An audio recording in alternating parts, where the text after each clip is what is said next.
Vaibhavi chargesheet दाखल झाली आणि चार्जशीट मध्ये फोटो आले. तू फोटो बघून तुला काय वाटतं? प्रशासनाने जे चार्जशीट म्हणजे आपल्याकडे दिली आहे त्याच्यामधील जे फोटो आहेत किंवा जे व्हिडिओ आहेत ते बघून आज आमचं कुटुंब, आमचं गाव नाही तर आज पूर्ण महाराष्ट्र हळहळ व्यक्त करतोय. प्रत्येकाला या गोष्टीचं दुःख आहे. पण आज मला एक प्रश्न पडलाय की नेमकं हे घडतंय कशामुळे आणि जो हा प्रकार झालाय म्हणजे सर्वांना हेच वाटतं की जो प्रकार झालाय तो एक खंडणीमुळे झालाय. जी माझ्या वडिलांची क्रूर हत्या करण्यात आली याच्या मागलचे जे लोक आहेत त्यांनी म्हणजे समजा हे खंडणी गोळा करण्यासाठी म्हणजे आमच्या मसाजोगमध्ये आलते स्पेशली आणि त्यांनी जी हाणमार केली आणि माझ्या वडिलांची जी त्याच्यातून घडलेली हत्या आहे नेमकं ही खंडणी जात कोणाकडे होती आणि ती खंडणी मागायला कोणी यांना पाठवलं होतं. त्यांच्या वरदास्ताशिवाय हे होऊच शक्य नाहीये. ते फोटो पाहून आज आम्ही तर पूर्ण हळहळ व्यक्त करतोय. आम्हाला म्हणजे निशब्द आहेत आम्ही.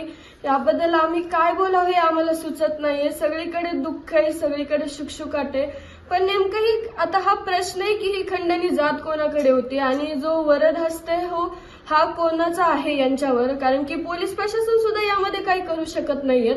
आणि जे फोटोमध्ये जे हे राक्षस वृत्तीचे लोक आहेत ते किती धिंगाणा घालतायत, हसतायत.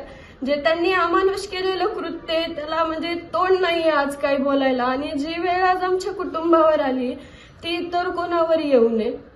आणि जसं त्याच्यामध्ये इतकं सुद्धा आहे की माझे वडील शेवटी सुद्धा सांगतायत मला माझ्या मुला मुलीसाठी जगू द्या आणि जे माझ्या गावासाठी आहे मला माझ्या गावाला पुढे न्यायचंय, मला माझ्या गावासाठी जगू द्या. ते इतकं तळमळ व्यक्त करत असताना सुद्धा म्हणजे यांना कोणाचा तरी वरच्या सरकारचा किंवा कोणाचा तरी हात असल्याशिवाय हे असं करणं शक्य नाहीये.